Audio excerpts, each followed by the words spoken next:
This podcast is part of the Deluxe Edition Network. To find other great shows on the network, head over to deluxeeditionnetwork.com. That's deluxeeditionnetwork.com.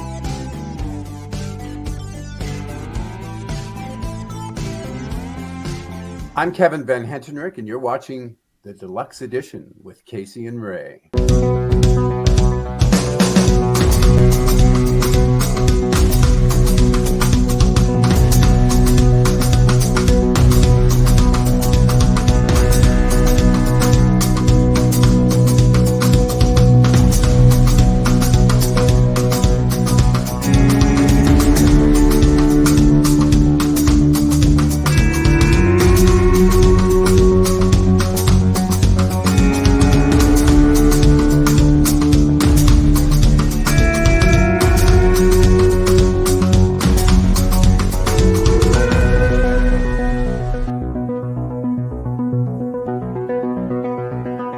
Hello and welcome to another episode of Deluxe Edition. I am your host, Casey Shearer. Joining me, as always, Ray, the podcaster. What's going on, Casey? Not too much, Ray. We just had another great interview with the one, the only, Robert Hall. A.K.A. Slobby Robby. That's right. Better known as Slobby Robby. This was a great interview, man. We learned a lot in this interview. I started it off with asking him questions that I wanted to know personally about my own toy collection, which led me into things that Robbie has never talked about really in any of the other shows that I've seen him do, which is the reason I asked him those questions, because once you watch the interview, I think a lot of people will be shocked, as they will be shocked to find out what Robbie did before he was a vintage dealer. That's right, and it's not male gigolo. So No. There you go. Yeah, as many would think. Yeah, Robbie was not a male gigolo. That's what I thought he did professionally for years. Yeah, but this was a great interview. Let's get right into it, Ray. Let's do it. After these quick plugs, we are a part of the Deluxe Edition Network over at deluxeeditionnetwork.com. There's no podcast of the month this month, but please come over and check out all the other great shows. There's 18 of them now, and too many to list. You can check us out at Deluxe Edition Pod over on Instagram and Twitter, or find all of our previous shows over at deluxeedition.show. If you'd like to support the show, please come over to patreon.com/deluxeeditionpod, or go to our YouTube channel and join our member page. If you sign up for either of these, I will send you the podcast immediately after we record it, unedited. Or you can buy our t-shirts over at whatamaneuver.net/collection/deluxe-edition. And Ray, where can people find you, bud? They can find me at 10 Cent Beer Night Podcast on Instagram, Facebook. You can also go to TeePublic, buy my crap, and you can listen to my podcast on Spotify exclusively. Exclusively on Spotify. Yep. 10 Cent Beer Night Podcast. All right. And here is our chat with Slobby Robby. Hey! What's going on, man? Hey, dudes. How are you, man? Oh, just good, bro. Out here smoking bowls in the rainstorm. Oh, is it raining in Tucson? What's up with that? Brah, there's something going on. I heard it's raining in LA and everywhere. Yeah, I travel for work, as many of our listeners and viewers know, but I couldn't go to California last week because of the storms. Bro, I've been like canceling trips left and right. I'm not kidding. I've never had to cancel so many flights. Like what the fuck? Yeah, it's crazy. I told the story last week. It's actually airing right now. We talked to John Candy's son, Chris Candy, and I was in. I had to drive from Sacramento up to Crescent City, and then back, and like it took me 9.5 hours the way back because I had to go actually up into Oregon and then back down. Like it sucked Whoa. so bad. Well, I guess maybe this is the end of days, Let- or just a bad year for Ray. One of the two. Yeah, let's hope not, man. So I want to get right into things here. Ray and I had a joke about that before we started. So I know you're not into like anything prior to like the 80s or 90s, but let's just say like hypothetically that these Evil Knievel toys came out in the 80s. All right. Yeah, I sell Evil Knievel toys. We have cool stuff from the 70s. You know, I've sold. Okay. All right, so I got this, and this did not look like this when I got this. And if you're listening, I suggest you come over to the YouTube channel and watch.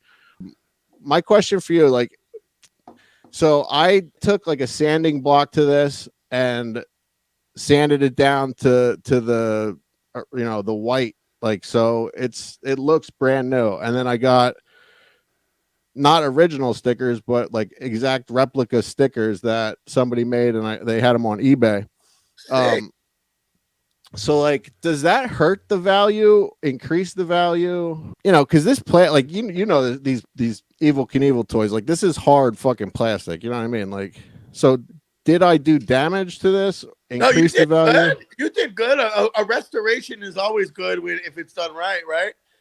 I think I feel like people probably want to buy restored toys more than yellow toys. All right, cool. But I did the same with this.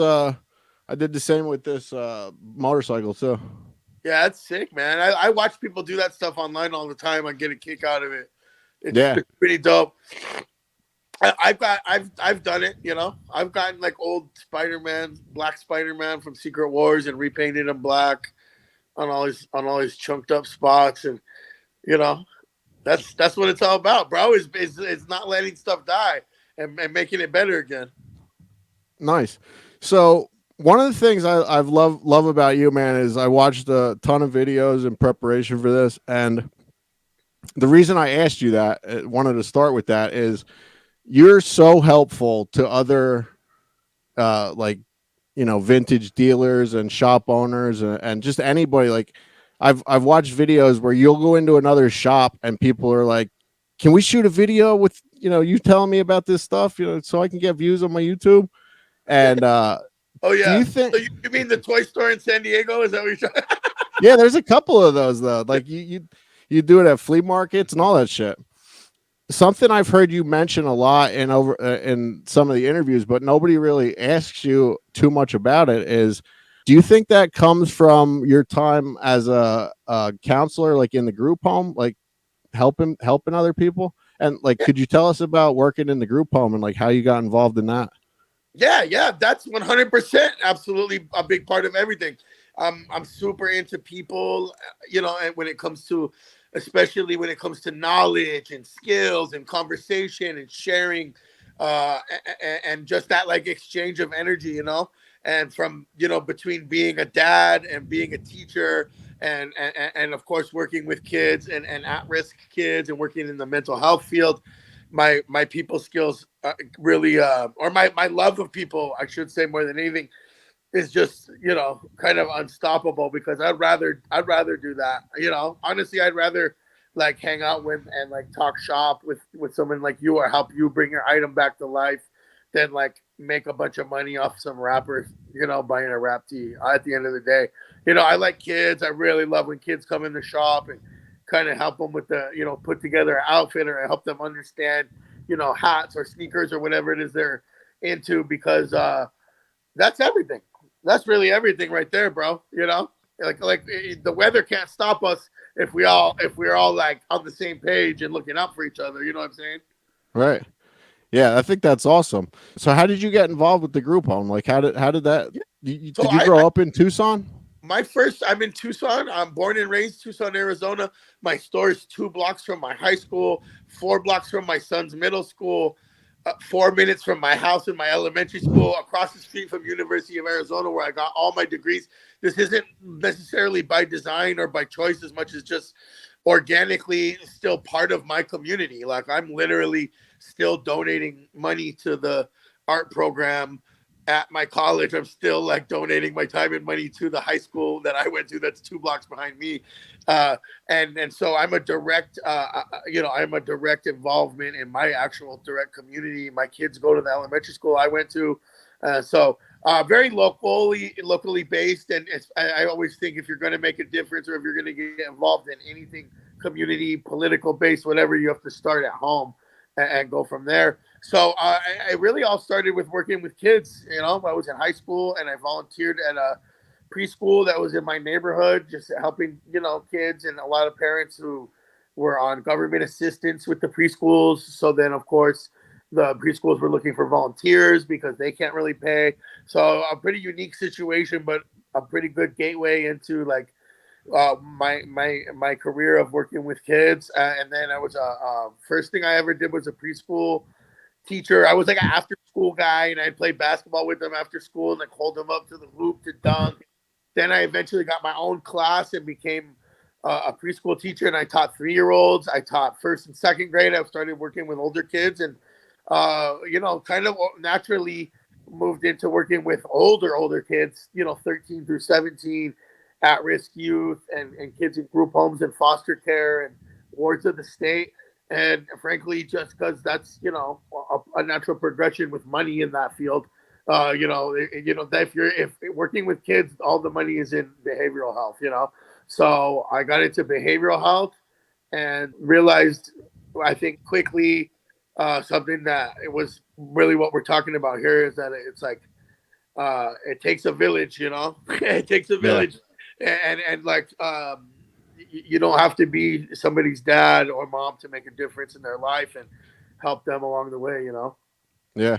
So what led you to then getting out of it? It's got to be like a very stressful job.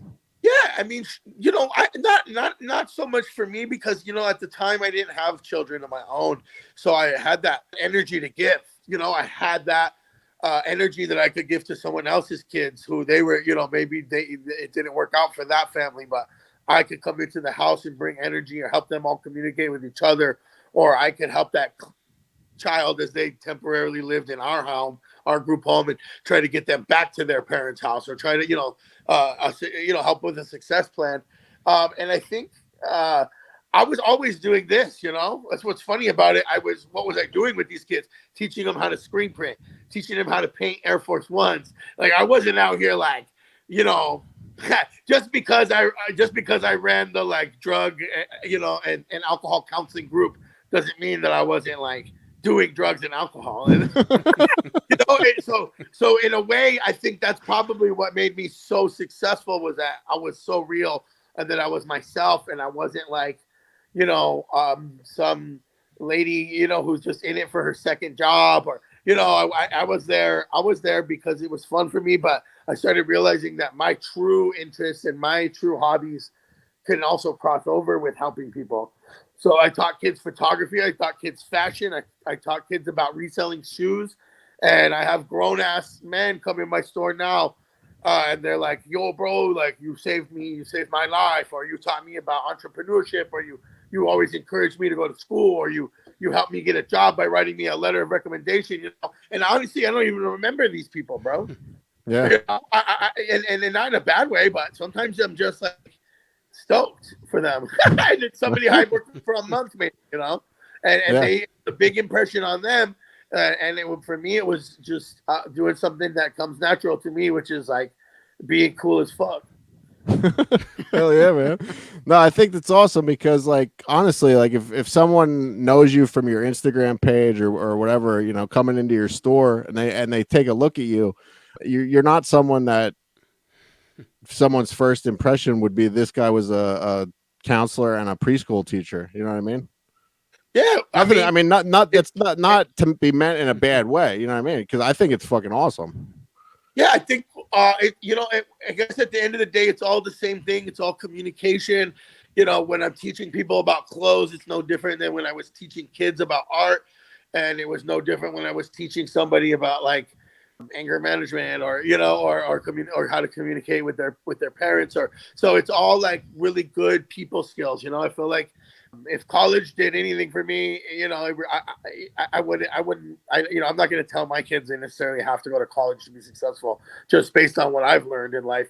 But I definitely learned a lot about people skills, so I could be like very unprofessional and be myself, Right. but somehow still be professional and get hired to do things like speak at colleges and actually take care of people's children.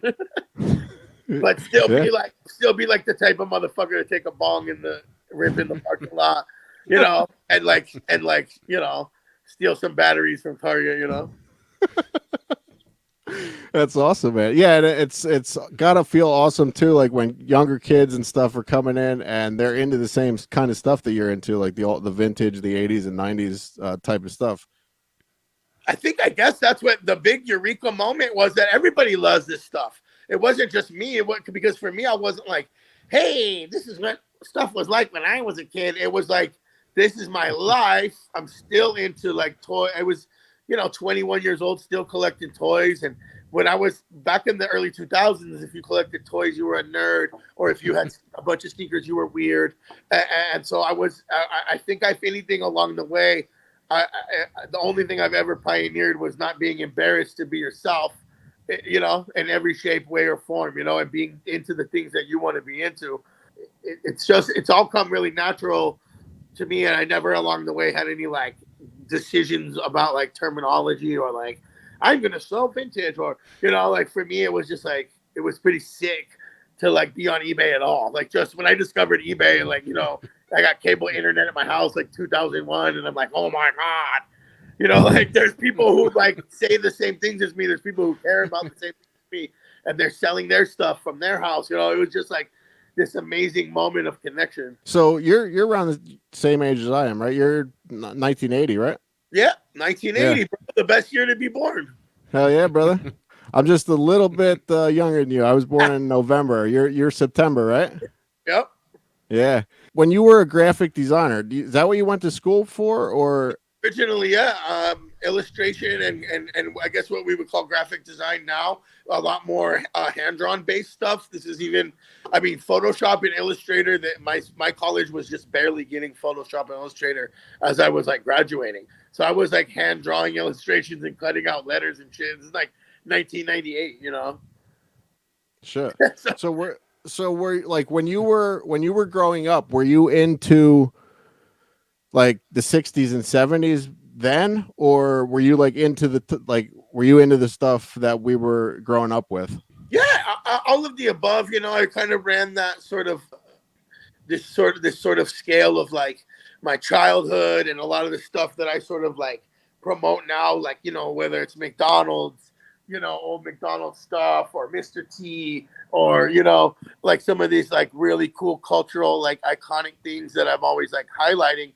That's me like age 0 through 10, right? Then you go into like the skateboarding, graffiti, punk rock, and like early 90s hip hop era, where like everything was everything, and all of a sudden like you could go to see Bad Brains and be into rap and be into skateboarding, and so and of course that time is when I started discovering records and the Doors and drugs, and and things that were very, very like very 90s, but at the same time the 90s was very much replicating the 70s, at that time, with like being free, or free thinking, or the idea of the individual, and so I discovered the 70s and the 90s, and then by the time the 2000s came, I'm a very authentic, and I'm never ever gonna be able to talk about shit that I just don't know about, right? So I don't know about Pokemon, bro. So I like when people are like, "We want to pay you to come open Pokecards live." Like I don't like, that's not my thing, and it's gonna come off unauthentic, and it's gonna be corny because I'm not excited. I don't give a fuck about Pokemon, bro. Watch the show. I never had a Pokemon card, but so this is why the 60s, the 70s stuff is awesome. I could talk to you about 70s movies, and I just watched Once Upon a Time in Hollywood last night, and was thinking about a lot of these sort of concepts of film in 60s and 70s. But when I'm going to feed to my audience, as far as like what runs through my blood is what I grew up with, right? So And in the early 2000s, graffiti and hip hop stuff is in my wheelhouse too, because it's real to me. I only know about the Doors from my dad. So that's a secondhand account. I can talk all day about that stuff. But at the same time, if I'm going to really start running my mouth and be a know-it-all about anything, it's usually about stuff I have a lot of experience in. We were talking about that almost the same for me. When the Doors movie came out, that's like when everything changed. Like I was like, holy shit, like I didn't know that fucking world existed before then. You know what I mean? And it's like same thing. I started getting into all that type of shit, like the Grateful Dead, the Doors. Yeah. I somehow was into the Grateful. I went to summer camp, and a bunch of my like older camp counselors had Grateful Dead shirts and Doors shirts, and I remember just being like, "Fuck yeah, Grateful Dead, man!" And I'm like, dude, like, no, I didn't even know how soft, based on the logo, I thought that shit was like hard, and then I learned music, later on in life, I was like, oh, that's not what. So. Are any of those, like, speaking of the Dead now, have you found or seen any of those like old bootlegs of those, like the lot shirts or anything like that? Are they still around? Or I got a Jerry Starbucks shirt right now at the shop, and it's like Jerry Bucks, and it's like instead of like the Starbucks mermaid, it's like Jerry, and he's all, So just as an example, like I got a mushroom one right now. I actually like the bootlegs the most because obviously they're the most obscure and they're the most unique. I'm not honestly a huge expert on Grateful Dead in general. Because again, it would just be, I just told you the story about me being a poser already. I basically just liked their logo when I was a kid. And I don't think I heard their music till like I was a grown up. And I heard their music and I was like, oh, not my thing, but cool. Right. Yeah. So you won't really see me wearing, I wear Grateful Dead in jest, almost usually. Is there anything more you can talk about the graphic designing? Like you've designed all your own logos and all that stuff, right? Yeah, this is something that just never left.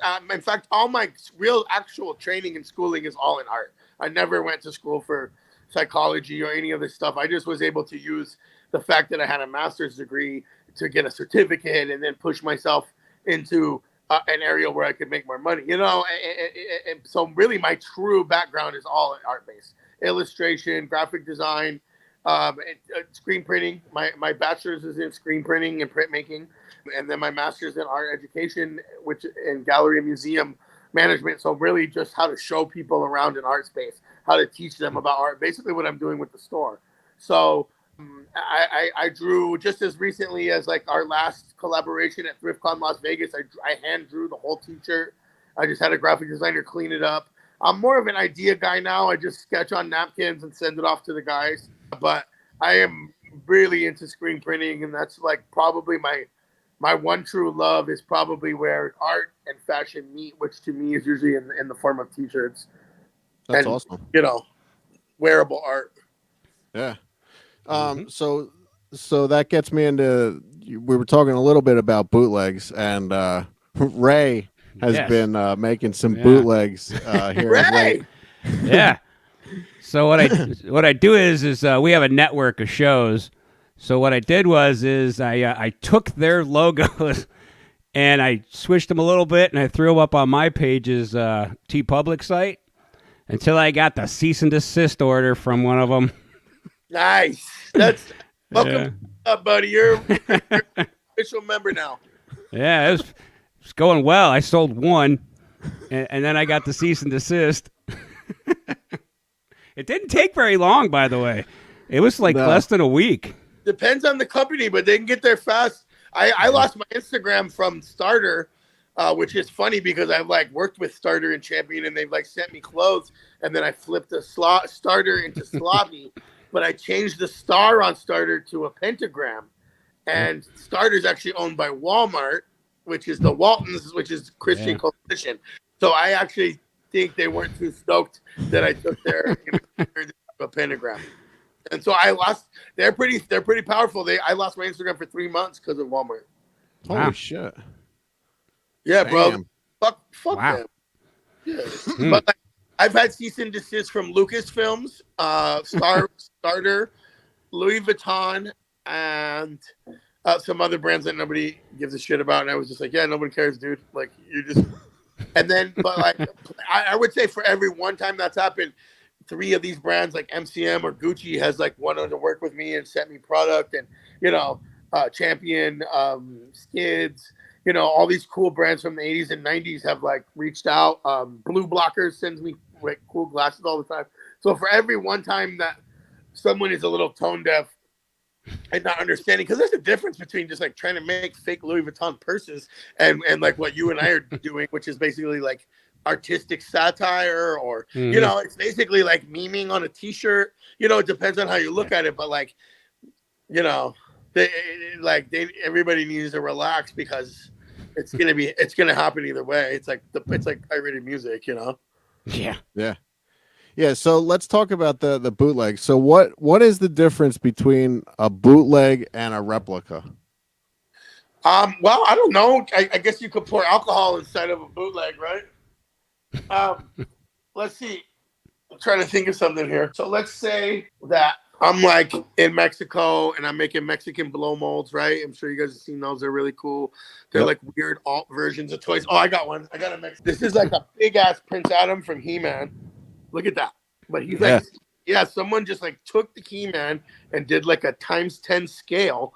You know what I'm saying? So like obviously Mattel never made these, so they can't be a replica, right? Like if Mattel never made some big ass oversized Prince Adam, then the guy in Mexico is not, he might be infringing on their like character trademark, but he's not faking. He's not making a fake item, right?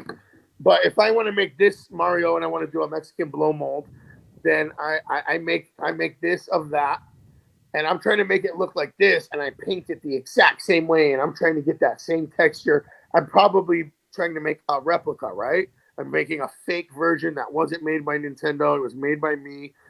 But if I just make a blow mold and I do it super sick like this, and I paint him fucking purple and give him like red eyes and and make him like a weird size that Nintendo would have never made, all of a sudden you're dealing with a bootleg, an homage, if you will. Okay. That makes sense. So again, liquor, right? There, if you were making bootleg liquor during Prohibition, you were making your own liquor. You weren't like copying Jack Daniels, or you weren't making. There was such thing as like fake or dummy liquor, where it would say Jack Daniels and it's inside like a fake handmade Jack Daniels bottle where the person made the label. But real bootleg liquor was bootleg. It was in their boots, inside of like metal containers and inside of like flasks. So it was homemade, right? So this is like obviously like, even if someone in China ripped off Nintendo and made this without their consent, it's a fake Mario. Whereas like this is somebody making their own liquor. Is a bootleg the same then as a custom? I think so, but also you could be custom without being bootleg. So if you get a pair of Air Force Ones and you add Louis Vuitton to it and sew it right on top of the material, you're not bootlegging anything, because you didn't like copy. You added something on. But both items are real. You used a real Louis Vuitton purse and you used a real pair of Air Force Ones that you bought from Nike. There's nothing bootleg about that at all. It's a custom. Okay. So I don't think you could be bootleg and custom. You could buy a bunch of bootleg spandex and make yourself a fucking spandex Gucci suit and wear it, to like the Pride Festival. But like, that's bootleg and custom, I guess. Right. Yeah. No, it makes sense. So how like, where do I'm sure you've seen these, like all these pop custom figures that are, so like, how is Pop Vinyl or whoever the company is, how are they allowing that? Because they're everywhere. So like what are you talking about? People making their own pop? Yeah. What are those things called? Pop something? I forget. Yeah, Pop Vinyl. Pop Vinyl. Are they called Pop? Funko Pops, right? Funko Pops. Yeah. Funko. Yeah.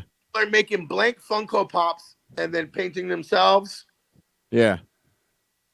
It's copyright infringement, because Funko like created that shape and that size, and I don't care. I wouldn't, I think it's cool, but there's, I guess you almost have to approach every situation and categorize it and kind of know almost as the consumer, bro. In my world, I look at something like modern bootleg. That's an old bootleg. That's just a fake. That's just a blah, blah, blah. That's the original. Or that's the second remake of the original. Just like with fucking videotapes and, all this stuff. You just have to know the differences and all the different nuances when you're the consumer. So I've seen, bootleg McDonald's toys because I collect McDonald's, and I'm like, I have never seen this toy in my life. So I have to, like, as the consumer, go through the line and be like, all right, this dude either made it himself, or blah blah blah. So I'll message the person, oh, did you make this? Like, no, I bought it from, so I'm like, okay, it's a bootleg from China, So it's an interesting world out there because pretty much anybody can just be artistic and do whatever they want, and sometimes it's better, bro. I've gotten bootleg albums that had, like, a bunch of different songs and live songs, and and sometimes bootleg is better, but sometimes you want the real deal, like, with a bottle of Cristal or something, it's Right. sometimes you get the real deal. Only the real deal does the trick, right? Right. Ray and I were talking before the show started. Also, like, it's like the same with vintage and then replica, or vintage and replica, right? Or retro. They're calling it retro now, right? Retro. Yeah. Like, so when this is the question that Ray and I had before the show started. So, like, with cars, with vehicles, there's a certain date, like 20 years. I think it's 30 years here in Florida. It's like 20 to 25 years when you can get the classic plates on a car. Vehicle. So, like, when does a T-shirt or a toy or something like that, other than a vehicle, become vintage? I didn't. I don't know who the fuck's making these rules, man. I went on eBay in the early 2000s, and apparently I was vintage. Like, I'm 22 years old on eBay, and all the Michael Jordan shirts from 1989 that I want that match my sneakers are all called vintage on eBay. And I'm like, vintage? I thought vintage was old leather jackets and old Levi's. I'm not vintage. My childhood's not vintage. So that never occurred to me. I would use it to find the stuff I wanted on eBay as a keyword on my searches. But then I started realizing with sneakers, that they were remaking the shoes from 1989, but in 2002. Those aren't vintage, quote unquote. Those were retro. Those were remakes. So, the culture almost sometimes makes up its own terminology. The word bootleg, who knows? Somebody made that up in the 1920s and it stuck. It's just sort of like the scene. The scene itself creates the rules and the knowledge and the. So I think at one point, by the time I even opened my store in 2013, when we opened our store in 2013. I didn't use the word vintage. Nobody came in my store and was like, "Oh, you're a vintage reseller." I was like, "Nah, man, it's generation cool. Like, we just sell. We got He-Man, we got Jordans, we got I just felt like it was a boutique. It was just a selection. It was a curation that I had made up based on my life and my experience, the things I wanted to get out into the world. So I wasn't until a couple years in when people were like, "You're my favorite reseller." Like I was an athlete or something. "Oh, you're my favorite reseller. Vintage this, vintage that, vintage Arizona, vintage Philadelphia, California vintage, 808 vintage." Like, I'm like, who the fuck are these people, bro? And how are they vintage? How do they know anything about vintage if they're 20 years younger than me? Because I felt like I was too young to be calling the stuff I grew up with vintage. So I think, if you're trying to have a hard and fast rule, you could just say 20 years. Because now stuff from, even 15 years, stuff from 2000 to 2005 to us now, that's old, bro. That's a 20-year-old shirt. Thundercats shirts from the mall in the early 2000s with the changes, all those, like when they first started retroing, all those things are vintage now. Stuff that I went to the mall in my early 20s and I'm like, oh, they retro Thundercat shirts? Oh, wow. Like, this is sick. They're making them in my size. Then I'm like, cool, they're $15. I'm going to buy 4 of them. Like, it was cool. And now the shirts are vintage and they're $60 shirts. And I'm like, what the fuck? This shit just wrapped stuff around me twice. Twice, So I guess, to me, I think of older stuff as vintage. And I think of stuff that's newer. It could still be cool. It could still be dope. It doesn't need to have a name or necessarily fit. But I when someone has a historic vehicle plate and they don't have like a super old car, they look kind of like a dork. So You gotta let dorks be dorks. Well, that's why I wore this shirt. This is I was told a vintage Army of Darkness shirt from 1993. So it's an Yeah. original Army of Darkness shirt. Sick. So What's the tag look like, bro? What's the tag? it's there's a tag. I'm not going to take it off on air and show you the tag. I'll tell you after. Yeah, see if you can read it. I'll tell you after. All right. But that I want to go back into toys a little bit here. So I just actually all these toys, like I don't normally have these all sitting here. I put these here for the show. All my old wrestling figures here. But I recently, I started watching wrestling again after this AEW started, and then I actually started collecting like newer toys, and I found out about these Chase figures. Yep. Like have they always been a thing? Not necessarily. No, actually, I think Chase figures are following almost more of a trend of baseball cards and maybe high fashion and stuff. Whereas, what you would consider a vintage Chase figure were usually misprints, recalled toys they made too many of, or the line got canceled, so they pulled them, right? So I'm into Secret Wars Marvel, right? So it was, they're gonna make a movie. It's probably gonna be like the next Endgame, the next big Marvel. But Secret Wars, Fantastic Four, Avengers, X-Men, they're all in the same team. It's a great concept. But the fucking toys are like amazing. It was the first time that they ever did like a lot of these guys movable. They were all like little statues before. Of course, the first Black Spider-Man. First time you ever saw Wolverine in plastic. Look at that. Nice. Yeah, I fucking had all those. So I have this is the whole first and second series, all right? But what I don't have are the European release ones. Iceman, Constrictor. They're just weird not bootleg, really fringe characters that were only released in like Italy and Mexico because they pulled the line and they just dumped them into Europe. So they weren't they're chase figures for me now. Like if I go to a toy show and someone has Iceman, I'm gonna be like, oh, Iceman, because it's just fucking it, bro. It's like my Chase figure from when I was a kid, right? Right. Or the Dick Tracy line. What they started realizing was the toy of the blank, right? If you pulled off the blank's mask, it was Madonna's face underneath. But then they realized that if kids got the toy before they saw the movie, they were ruining the cliffhanger. They were ruining the surprise in the movie. So they recalled all the blanks, and now it's an $800 toy. Holy shit. So that's an example of a, Chase figure, or in He-Man, bro, Scare Glow, and all these like super cool bad guys that were only from the very last. Again, they only got dumped into like foreign countries and stuff. They're some of the coolest characters, but they just didn't arrive to the U.S. So anyone who has them here got them from overseas. So they kind of become the Chase figure. So that's how I learned about that sort of like idea and concept. And then when they retroed the He-Man in the early 2000s, they did like the 20-year anniversary or whatever. And that's when I realized there was like a faker and there was like another version of Skeletor that was super rare. And I started being like, oh. I gotta try to go to Walmart to find them. And I remember my homies are like, what are you talking about? Like, what are you talking about? And I'm like, no, I gotta find this version of Skeletor, So I think around the early 2000s, they really caught on from like, Japanese stuff and fashion and Nikes and trading cards. Nike really nailed that at one point. They started making stuff that was for events only or super rare or, only available in one country. So I like that.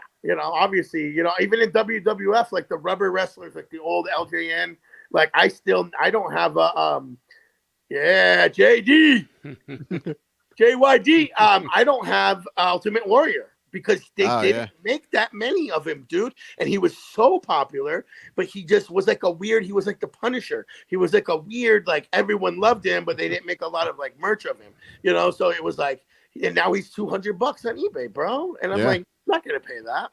Those are my Chase figures, the rare stuff, Yeah. I've been looking for, haven't really started collecting them at all. Cause like once I do, I'll go down that fucking rabbit hole, but there is a special one that I'm looking for. Remember the Hasbro figures, the WWF Hasbro figures? Oh yeah, we sell them.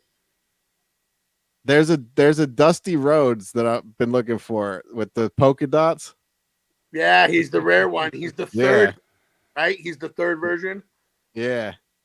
Yeah. Yeah, it's crazy. Like the I never knew that about that other countries were getting different toys. Right.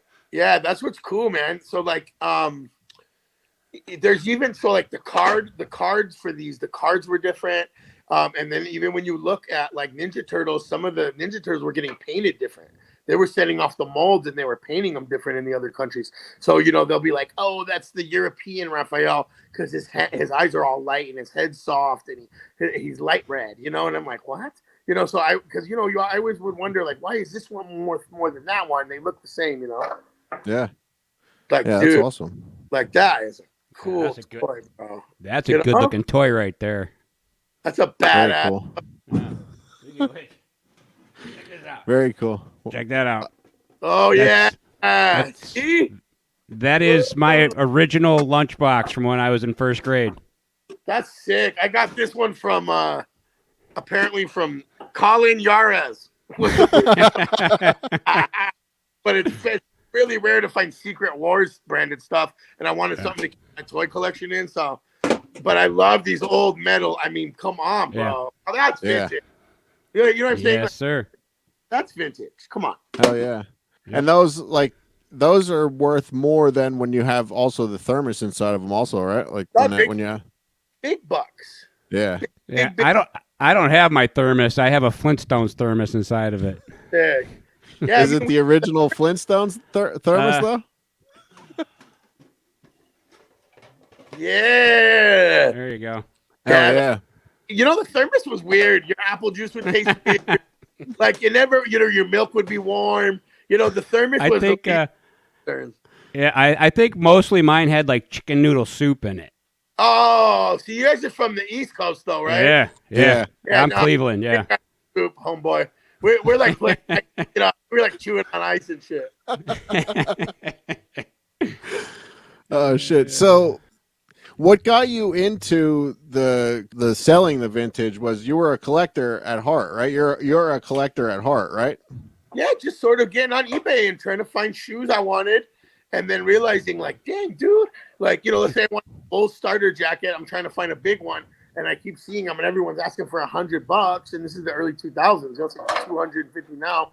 So I'm wondering like, damn, dude, like, so if I find this jacket and it's a medium and it doesn't fit me, I mean, I'm gonna put it up for 100 because I'm not dumb. So once I started realizing that there was like a market, right? So that I started realizing I could compare and I could use other people selling to show me what I could be selling for. And it was game over then, bro. And then this is when electronic funds and making money off the internet was like still very new. But my mom's like, I'm telling my mom's selling toys on eBay, and she's like, what? What if the money's not real? And I'm like, nah, mom, it's real. It goes in my account. Like it goes to PayPal. It goes to this little site called PayPal, and then I go to PayPal and I put it in my bank account. And I was waking up to money. I was on vacation in Europe, waking up to $400. So it was a no-brainer for me because I was using the money to buy myself cool and expensive clothes, and then taking home a little profit to keep the business going. And I'm talking 2001. I started doing that. Yeah. That's awesome. Yeah, my mom and stepdad, they still do that. That's their business. They go to different auctions and find stuff. They buy like, lots of stuff and then, break it down and sell it on eBay, and then, go to flea markets and shit and sell it on the weekends. Yeah, I love it. And dude, you just gotta do whatever you love, man. And, if you're into quilting, whatever, I love all of it. But like for me at heart, I'm a true collector. I love to just make art and make t-shirts and hang out and maybe like volunteer and help kids all day. And then I want to like collect. I like to spend. That's the thing about me is like when people only care about selling and they don't collect anything, that's suspect to me, bro. Like, so right.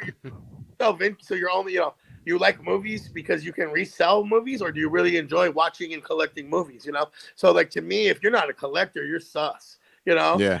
And you're probably not my homie. My homies collect. So I find them cheap. I find them $1,000, Levi's that they want, and I give them to them for 100, and they find stuff I like, and that's like the little homie like vintage like network. But at the end of the day, I'd rather be a collector than be a seller. I really would. I wouldn't even be here if I wasn't collecting. This is stuff I all brought home from the shop that I just couldn't do without. Right. And as a collector, it helps with the selling because then you know more about this Sure. stuff than anyone that we've ever talked to. You can sell a Mercedes and you don't drive Mercedes, bro. Right. Like I'm selling $500 shirts. I tell my staff, you better look like you sell $500 shirts. You better brush your hair, bro. Right. You might want to brush your hair, dog. We're selling shirts with holes in them for $500. You might want to turn the charm on, bucko.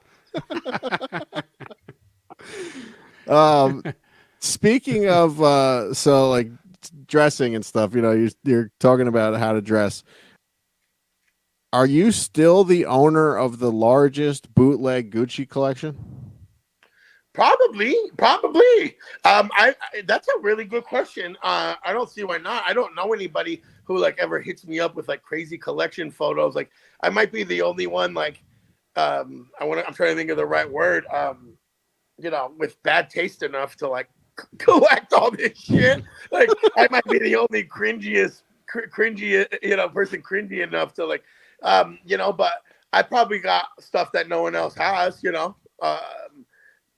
I probably got I don't have what I used to though. Again, you get older, and as a collector, you also realize that some stuff actually drags you down, and toys actually take up a lot less room than clothes. Clothes can be very daunting, and they're kind of heavy, and it's kind of a cycle. You have to wash them and carry them to your next house. When you have a lot of clothes, it can really bog you down in life. So I've learned to sell stuff along the way, and I don't hoard the Gucci the way I used to, but I got some really sick stuff placemats, for Thanksgiving, Gucci placemats, and I got a lot of real Gucci stuff. I probably have more real stuff than I do bootleg stuff now, just because I got richer, Yeah, that's awesome. Very cool. So did the collecting lead into the store, the Generation Cool? You own Generation Cool in Tucson, Arizona. Did you just have too much stuff then that you had to start getting rid of it, that you decided to open the store, or how did that work? No, not really, because I had been selling it all. I had I wasn't hoarding. A lot of people are like, oh, I'm saving it all for my store. I wish I had done that. Probably it would have been smarter, but I was always selling it, so I didn't have much. It was more of a reaction to not wanting to get a job coming out of grad school, man.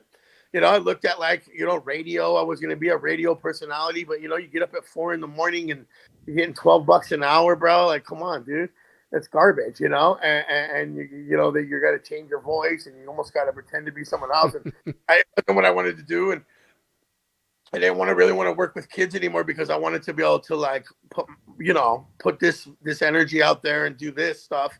So I was really actually a result of me being a party planner and event planner. I was doing a monthly event for Hotel Congress here in Tucson. I did a Bikini Island party with girls in bikinis and torches, and we blew up a volcano. I did a fast food party where we made a pyramid of 1,000 real hamburgers. I bought 1,000 hamburgers from Whataburger, and we made a pyramid of I got a donation, an art donation, and we made a pyramid of 1,000 hamburgers. I was frying fries right on the patio of the nightclub, just combining cool stuff and sort of interactive stuff with nightclub stuff. And I made a party called Generation Cool. I didn't want to say, hey, we're having an 80s, 90s party. That's just burnt. So I say, hey, Generation Cool. I was coming up with cool non sequitur names for all my parties, And so I said Generation Cool. We had a Mario Brothers contest, pizza decorating contest like Ninja Turtles, where girls were putting gummy worms on pizzas and we were cooking them. I had a toy installation, and people were all of a sudden buying my old Storm Shadow toy from when I was a kid for $100. I sold a Mickey telephone that was part of the installation. I had racks of clothes, thrift style, and all of a sudden the clothes were flying. Then I'm thinking, okay, all right. I think I finally have put all my shit in one basket here. It's experience, it's art installation, it's an activation, it's a pop-up. but at the same time, it's a business and it's serious and it's for collectors. And, you know, and social media, at this point in time, I'm becoming like a character on social media in my own right, just from being out at nightclubs and sticking my tongue out and, you know, spitting alcohol on people like Ogre from Revenge of the Nerds. You know, I had a certain persona built up already on social media. So all of this stuff kind of really, I guess, fell into place serendipitously. And all of a sudden I had a brick and mortar location fell into place. And I said, you know, that was the most popular and best energy I've ever gotten from any project I've ever done in my entire life. Maybe I should run with that because it seems to represent me very well. It's a very authentic thing for me. And it was something I would love to get paid to go shopping. I get paid to go shopping, bro, and sell it to cool people like you guys or whoever, you know? So like, I didn't realize it was my life's dream, but it was, you know, it was just sort of like something I organically, you know, followed my nose, you know, to the scent of like having fun. That's awesome, man. So then how did the Netflix show come about then, the Slobby's World? Well, you know, when you're charming and handsome and super smart, you know, they just, you know, people just magnetize to you. Well, then we should be rolling on the Netflix show any fucking day now. Fuck yeah. So, yeah, you guys, I'm surprised. They haven't called you guys yet? They haven't called you? Not yet. So, you know, I kind of went the old-fashioned route of getting discovered, quote unquote. So I had, you know, I'm in LA and I'm wilding and I'm out with two girls and I got a silk Versace shirt on and people are asking me for pictures and I do absolutely nothing that would make you want to take a picture with me, you know. So, and rich dudes are looking, you know, in Hollywood. You know, I'm in downtown Hollywood and at a club at the bottom of a fancy hotel, and I had some dude, you know, say, "Hey, man, here's my card. You know, I want you to be on my pilot for a comedy show, similar to like Always Sunny on a, you know, an FX show, like another comedy show similar to a Seinfeld or an ensemble comedy, you know, nonfiction, right?" So I go in and audition for that. I start hanging out in LA and I start feeling pretty comfortable with the camera pointing at me, telling people that I'm on TV, that I'm going to be on TV. You know, I'm just one of these people that's sort of like, you know, everything I say, I usually do. So when I started telling people I was auditioning for TV shows, it was only a matter of time. And then a reality producer got a hold of me somehow and got my phone number and said, you know, I'm thinking non-scripted, you know, is what they call it, a reality show. And he's like, I don't think we need you to act like anybody but yourself. I think that's just you. And I said, yeah, fuck yeah, that's what I think too. And he goes, well, I think we have a show. He asked me, what's the craziest thing that's ever happened? And, you know, what's this? And the most expensive item he sold. And his mind was blown at this industry and some of the things I had already been through at that point in time in 2016. And he goes, I think we have a show. And I said, I know we have a show. And he goes, all right, I like your attitude. He came out and shot a pilot on his own money, the producer, a week later, bro. And I'm out there doing Adderall, being funny, being charming, fucking being entertaining. And then all the ducks fell in a row. Complex was looking for a new reality show. My agent had already shot a pilot. Complex came up to me at an event, and I you know, I connected the dots. I said, no, I already have a show. And they go, well, really? And I go, yeah, we have a pilot. I'll have my producer. I kept saying, I have my producer. You know, I'm just talking no talk, bro. And then all of a sudden, green light with Complex, $1 million TV project. And then 2 years later, after the show comes out in 2017 on Complex, goes viral a little bit. I, you know, got some good recognition, some followers. It was cool. Then they sell it to Netflix in 2019, and all hell breaks loose. But like, I just for the record, people get confused a lot. I never ever made a show for Netflix. I've never worked for Netflix. I never dealt with Netflix. I didn't make a dime off Netflix. In fact, I got exploited by Netflix, and they sold the show to cable in Europe. And I've never seen a dime since. And my face is all over signs and posters in Europe. My show in Europe is called Generation Cool. I don't think Slobby translated very well for them. So my Cool show was viral in Europe and really blew up. But that was whatever deal Complex did had nothing to do with me. You know what I'm saying? So I actually, people are like, oh, you didn't get renewed on Netflix and your show on Netflix got canceled, and it's just not true. I never had a show on Netflix. My Netflix bought reruns of my show on Complex. A lot of people Gotcha. get it twisted. Yeah. Yeah, I never knew that. That's well, that sucks. That how can they do that? Like, how can they fucking take your likeness Probably after a certain amount of time, there was a clause where they could sell it. And I remember at one point my agent telling me it could end up on cable afterward or whatever. That, to me, it didn't seem like a bad thing, but I didn't realize that I was out of the equation. And I got paid up front, bro. I got paid before we even shot. They just wanted to, it's like doing an album, and they're like, hey, we're going to front you $1 million and you make the album, and I did it. I made the fucking album, for better or for worse. All right, let's see here. So your glasses, you're always wearing different glasses. You're always wearing vintage frames too, correct? Yeah, these are vintage. They're from the 80s. They're called Ultra Goliath, most famously worn by DMC from Run DMC, and also Harry Carey, and also Robert De Niro. So in Casino, I have every color, bro. I got bedazzled ones. I got hot pink. I got lime green. But the classics are usually black or brown, and they're usually worn by people the likes of, mobsters in movies, Harry Carey, and then in a hip hop sense, of course. I think mostly popularized by DMC more than anybody. Sure.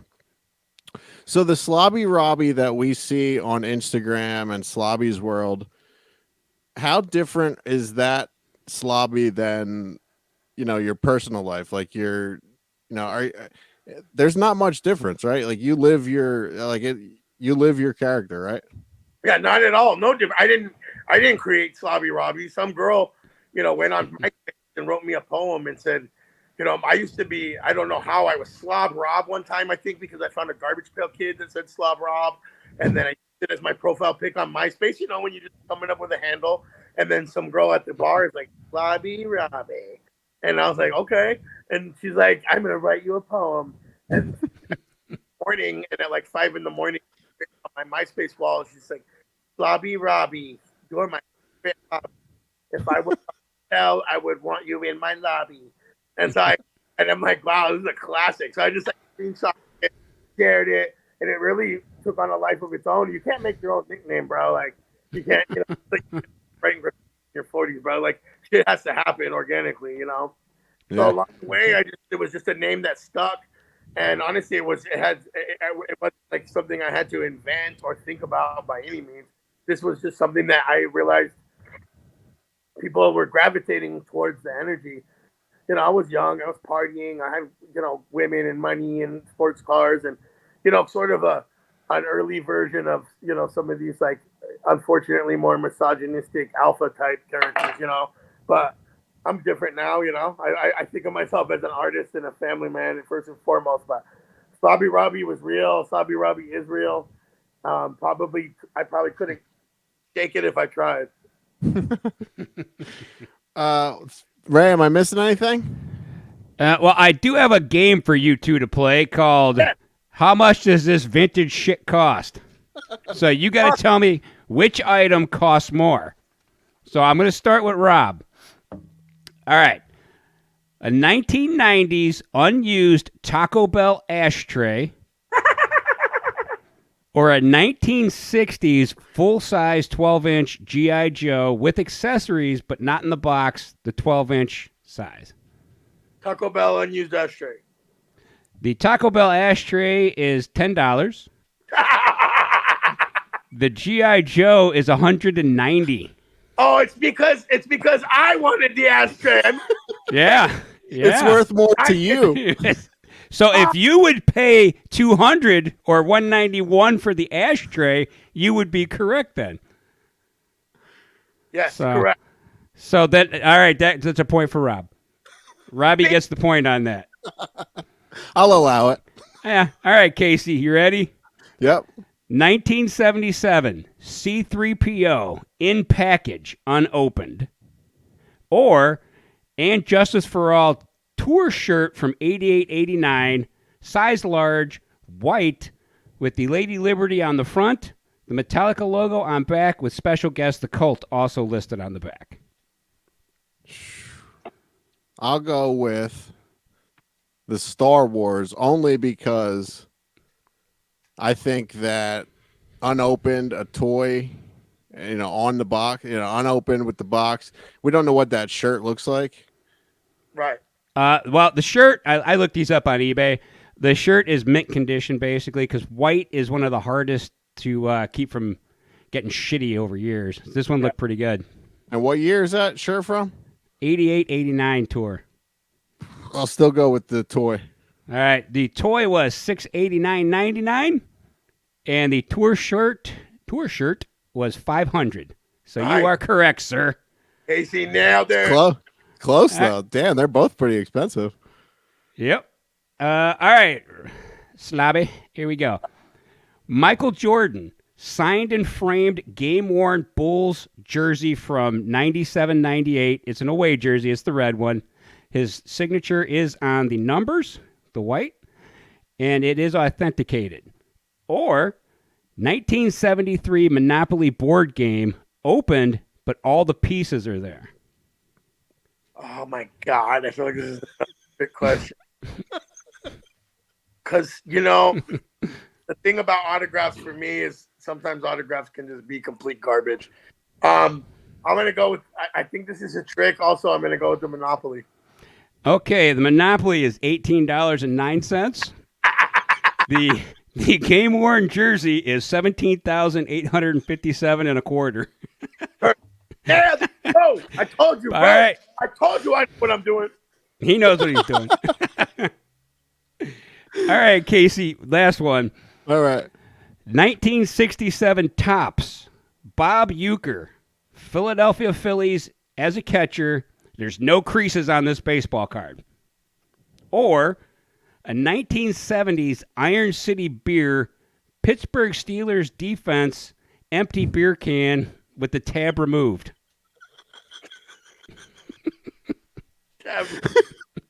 I'm going to go with the fucking beer. This is another trick question. It's got to be the beer can. The beer can is $8. The Bob Uecker card is $14.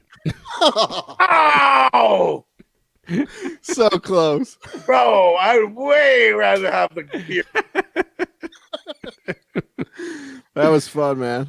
All right, Robbie, thank you so much. Like, yeah. You know, I love eBay. Like, I want to be on eBay for 20 more years. It's just, it's that nice. It's not dressed up like social media. It's like a flea market at 3 a.m. Mm-hmm. One of the questions I had in here that I forgot to ask is, so you mentioned eBay and stuff. So are there still good deals out there?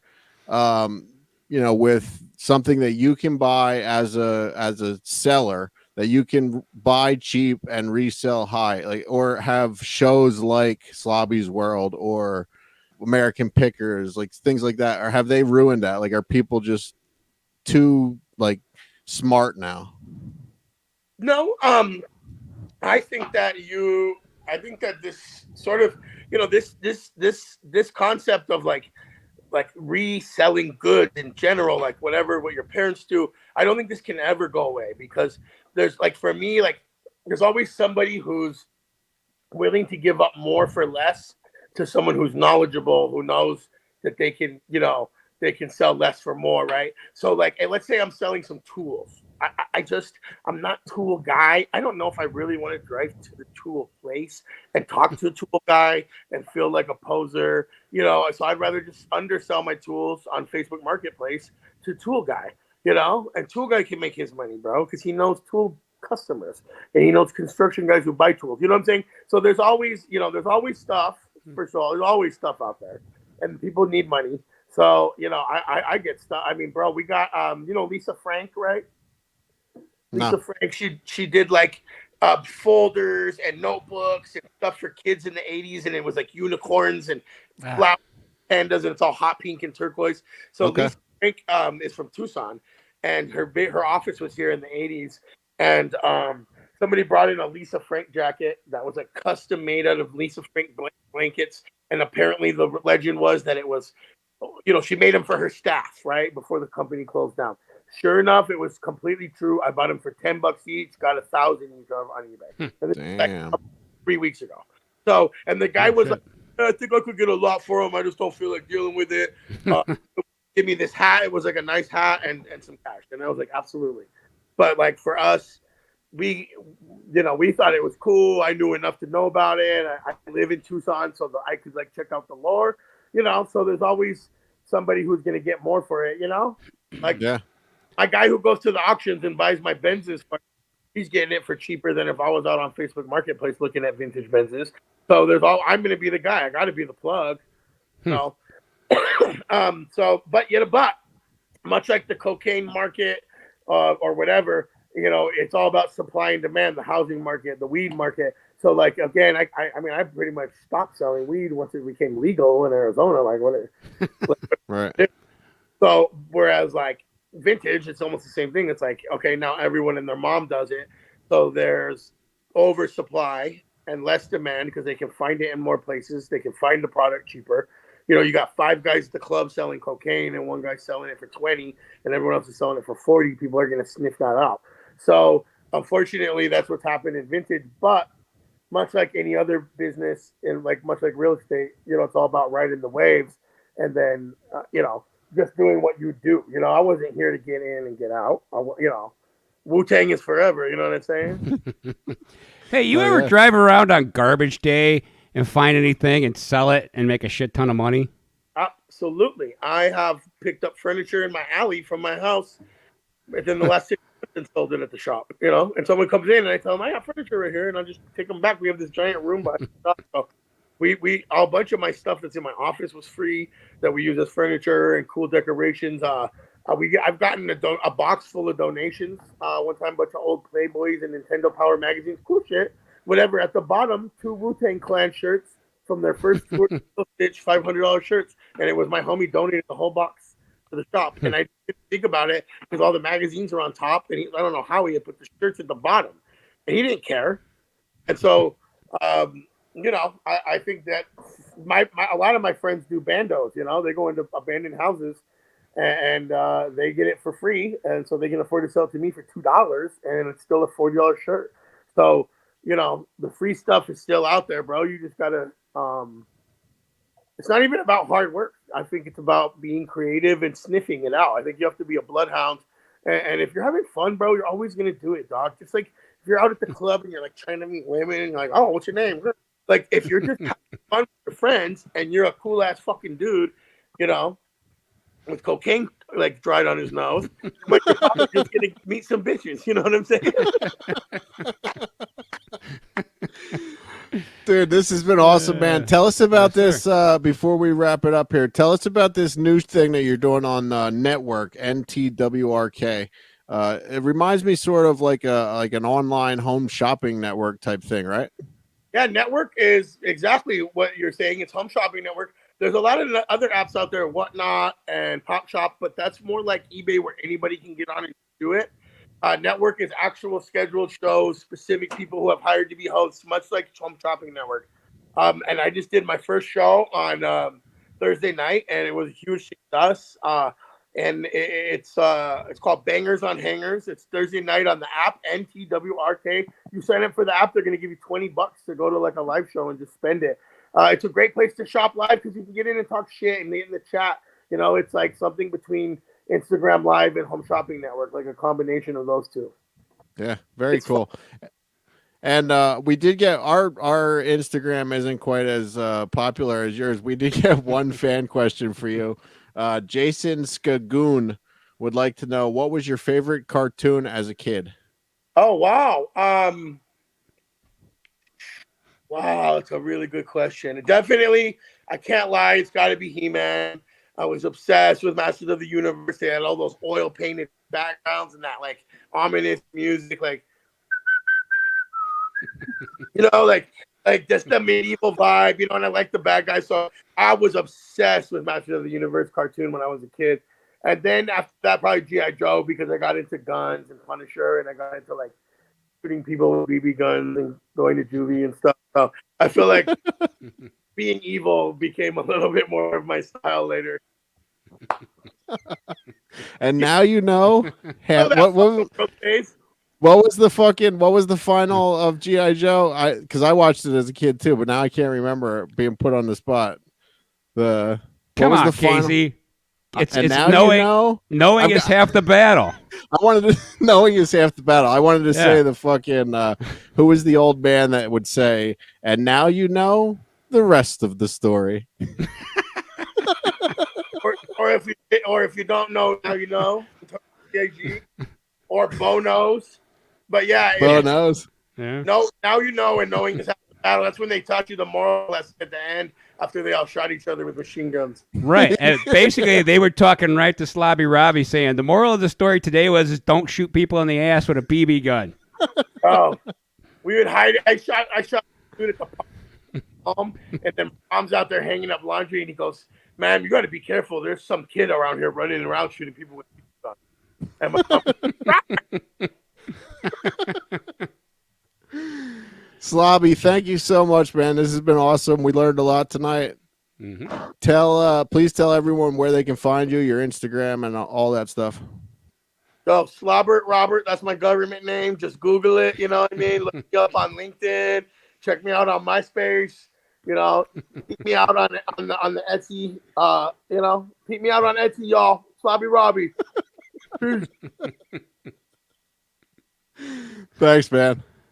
All right, y'all. Thank you so much for having me. Appreciate it. Love you guys. Yeah. Thank Thanks you, for brother. being Love here. you too, man. Thank you. Later, dude. Yeah.